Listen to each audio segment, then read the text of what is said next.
Hello everyone, welcome to channel learn with ease. आज का topic है अकाउंटिंग फॉर शेयर कैपिटल का, जिसमें हम सॉल्व करेंगे question number 41 and question 42 chapter 8 TS Grewal की बुक से class 12 accounts. Online sessions, online classes के लिए आप मुझे इस नंबर पर व्हाट्सएप कर सकते हो अपना नाम और क्लास। अगर आप टीएस ग्रेवाल के साथ साथ डी के गोयल बुक को भी फॉलो कर रहे हो तो इसी चैनल की प्लेलिस्ट को क्लिक करो, आपको न्यू एडिशन के सॉल्यूशंस अपलोडेड मिलेंगे। साथ में ही कम्युनिटी सेक्शन में एमसीक्यूज मिलेंगे क्विज के फॉर्मेट में और एमसीक्यूज के सॉल्यूशन शॉर्ट्स में।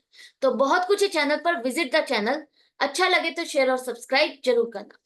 क्वेश्चन में दिया है कि रंजन लिमिटेड एक कंपनी है जिसने गीता एंड कंपनी से 5 लाख रुपए की एसेट खरीदी, जिसकी पेमेंट 1 लाख रुपए तो बैंक ड्राफ्ट से की और बाकी 4 लाख रुपए उसने अपनी कंपनी के शेयर्स इशू करके की। तो जर्नल एंट्री क्या बनेगी, यही आपको बतानी है।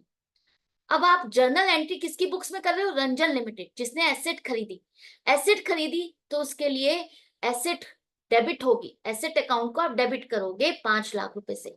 कौन सी एसेट है, नहीं दिया तो आप एसेट अकाउंट को ही डेबिट कर दो 5 लाख से। इसकी पेमेंट अभी नहीं हुई तो आप to Geeta and company account को क्रेडिट करो 5 लाख से। अब ये कंपनी वो कंपनी नहीं है जो शेयर इशू कर सकती है।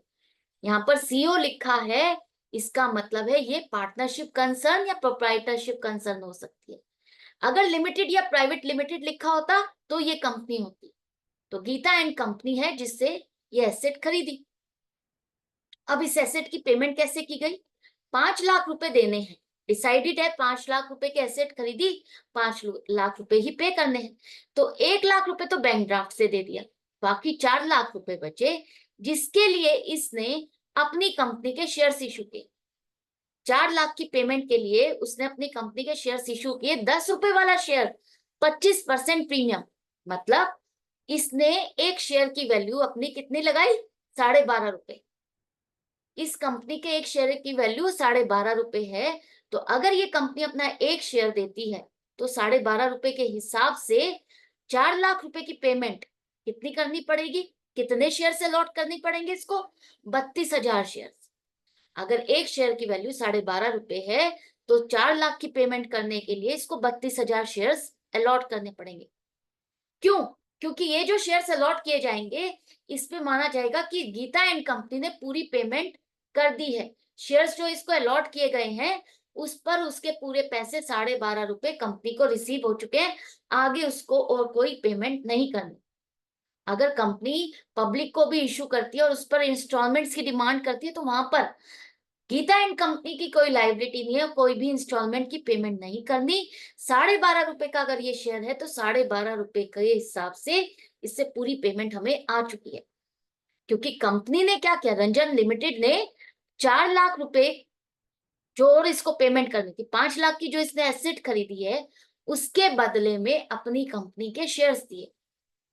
कैश का बैलेंस नहीं जा रहा, इसने अपनी कंपनी के शेयर्स इशू किए। तो जब जो पेमेंट करनी थी, तो वो पेमेंट अगर करनी थी इसको तो उसकी पेमेंट के बदले उसने उसको शेयर्स दिए, जिसके लिए गीता एंड कंपनी को इसको पेमेंट करनी थी। तो एक दूसरे ने आपस में अपनी एसेट को एक्सचेंज किया। गीता एंड कंपनी इसके शेयर्स खरीदना चाहती थी और रंजन लिमिटेड इसका एसेट खरीदना चाहता था। तो दोनों ने, जिसके लिए पेमेंट 4 लाख रुपए बन रही है, उतनी अमाउंट का एसेट और शेयर्स में एक्सचेंज हुआ। क्लियर है? अच्छे से बात समझ में आ गई? तो एंट्री क्या बनेगी? गीता एंड कंपनी अकाउंट को डेबिट करो। फाइनली आप इसका अकाउंट क्लियर कर रहे हो, पेमेंट कर रहे हो। 1 लाख रुपए तो आपने बैंक से पेमेंट कर दी, बैंक ड्राफ्ट मतलब बैंक से पेमेंट।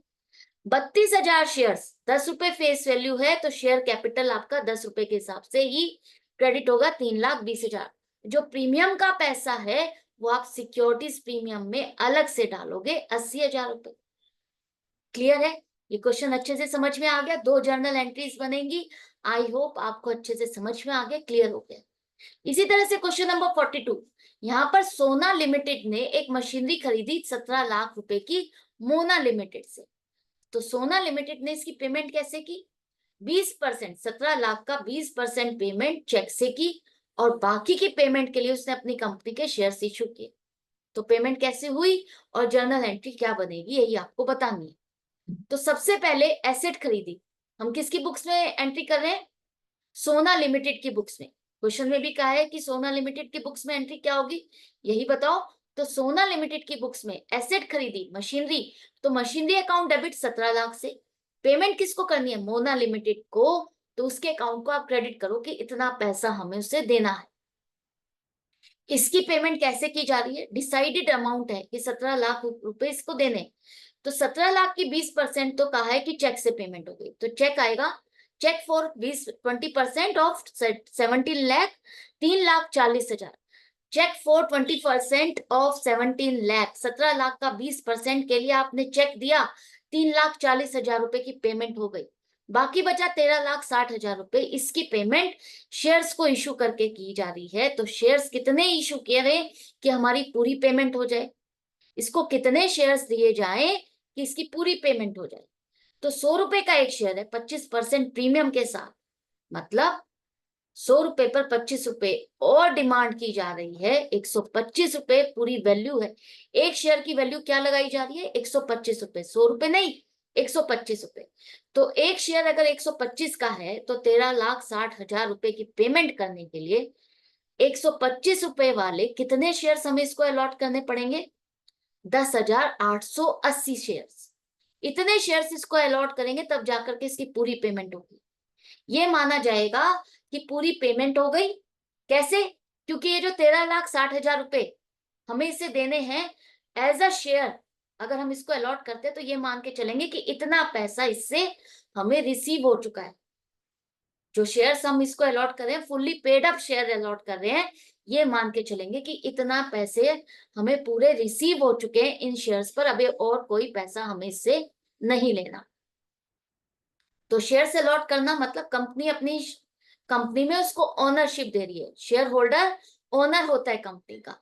तो एंट्री क्या बनेगी, देखो, मोना लिमिटेड कंपनी को, मोना लिमिटेड अकाउंट को आप डेबिट करो 17 लाख से, बैंक से जो पेमेंट हुई उसको क्रेडिट करो 3,40,000, और share capital account, equity share allot किए हैं तो इक्विटी शेयर कैपिटल अकाउंट को आप क्रेडिट करो फेस वैल्यू से 10,880 शेयर, 100 रुपए के हिसाब से 10,88,000, और 25 रुपए प्रीमियम है तो प्रीमियम अकाउंट में डालोगे सिक्योरिटीज प्रीमियम में, उसको आप शेयर कैपिटल के साथ मिक्स नहीं करोगे, प्रीमियम का पैसा अलग से अलग अकाउंट में डलता है, तो आपको ध्यान रखना है।